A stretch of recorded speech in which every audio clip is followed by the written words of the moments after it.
VR gaming ઝોનમાં અંદર આવો છો એટલે બાળકોની બધી એક્ટિવિટી બહુ મોટું છે.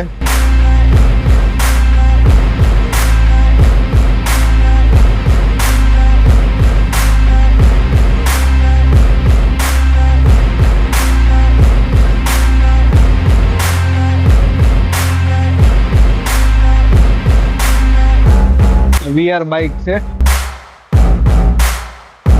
રિયલ એક્સપિરિયન્સ કરી શકો છો તમે. સ્પેસ મોટર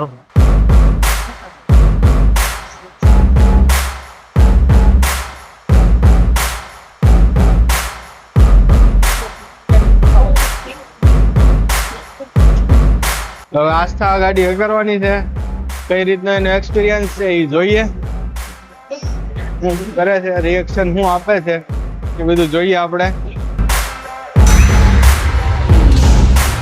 આ જે પહેર્યું છે એને વીઆર બોક્સ છે.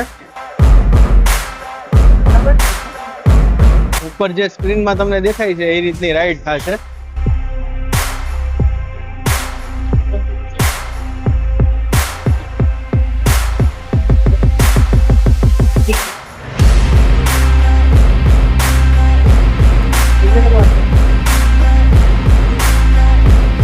રાઈડ શરૂ થઈ ગઈ છે.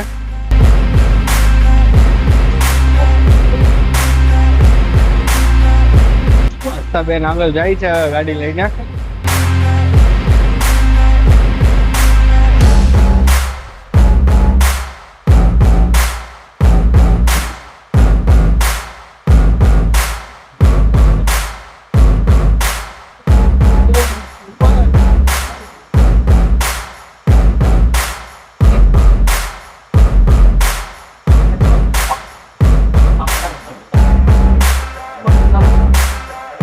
આ નીચે બધું હલ્લે છે. આપણને અહીંથી જોઈને એમ થાય છે કે આસ્થા પડી ન જાય.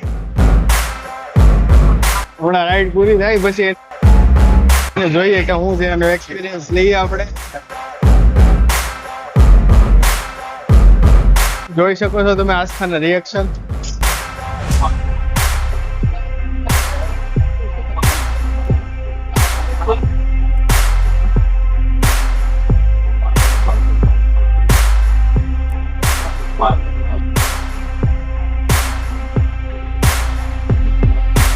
હા, એનું એક્સિલેટર છે એ મૂકે ને, લીવર મૂકે એટલે ગાડી પાછળ વહી જાય અને પાછું લીવર આપે એટલે ગાડી આગળ વહી આવે.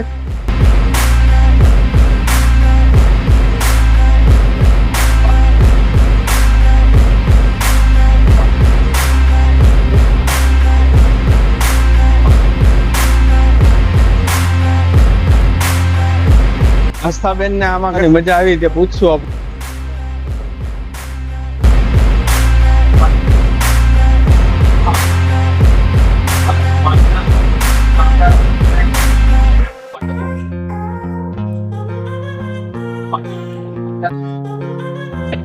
એમ થઈ ગઈ પૂરી. જો ગાડી એની જાતે જ પાછળ વહી ગયું. ચાલો પૂછીએ હવે આસ્થાને કે કેવું રહ્યું એનું એક્સપિરિયન્સ. રસી જોતા તો એવી જ લાગે છે કે મજા આવી ગઈ એને.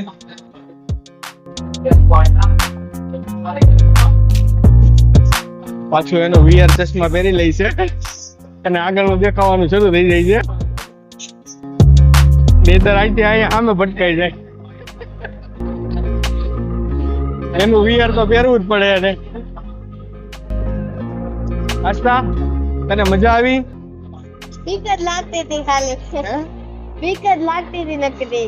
બીક જ લાગતી હતી. હકારવાની મજા ન આવી. અને તને અહીંથી જોતા હતા તને તો બહુ મજા આવતી હતી. હા, એમ તો આવતી દેખે. અમારે આસ્થાબેનના રિલેટિવ થોડાક ભેગા થઈ ગયા છે. આસ્થા, તું એની જેવી જ લાગતી હતી. એમ બાજુ બાજુ ઉભા રહી જાય ખબર ન પડે ને.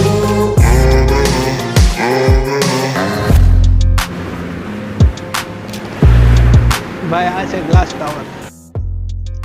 અહીંયા આપણે ચડવાનું છે ઉપર. બહુ ઉપર છે ભાઈ ગ્લાસ ટાવર. કેવી મજા આવતી છે ઉપર ચડીને. આપણે એક્સપિરિયન્સ કરશું.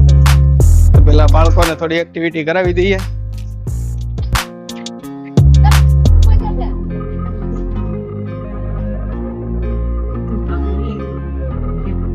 એક્ટિવિટી કરાવીને થોડી રાઈડું કરાવીને અને પછી આપણે જે આ ગ્લાસ ટાવર છે ત્યાં ઉપર ચડશું.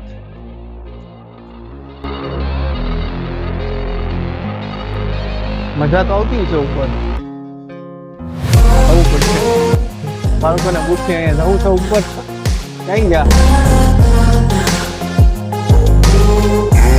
આ બધાને કાંઈ હક નથી, કાંઈ હક નથી. જ્યાં જોવે ત્યાં બધા અંદર જ ગળી જાય છે સીધે સીધા. બહાર નીકળો આમ કોક મારશે. આને તો અમારા વરવાંગડો છે, ગમે ત્યાં ગળી જાય.